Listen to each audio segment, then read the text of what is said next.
Hey friends, welcome to my channel ArtistaRuchi and thank you so much for joining me today. Today I tried something new and it's resins. I was in awe with this medium and wanted my hands on it.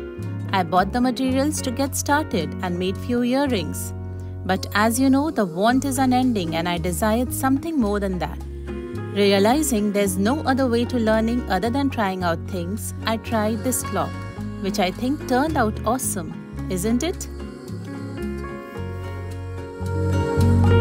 I'll be uploading more videos doing this resin art, and with every new piece of art that I create, I'm sure I'll be learning something or the other about this medium.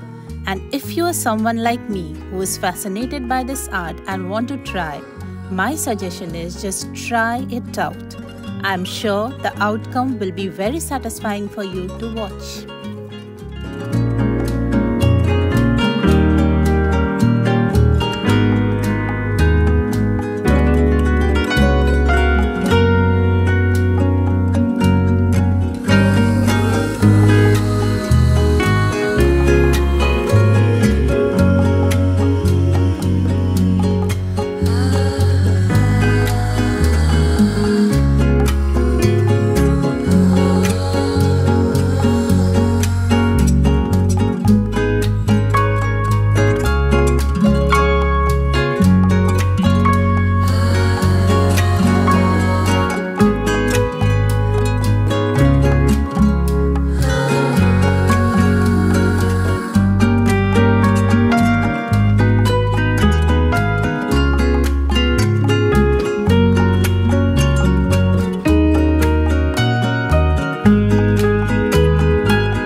much my dear friends for watching this video. For more such videos, please do subscribe to my channel and stay connected. Have an inspiring day and see you soon on my next video.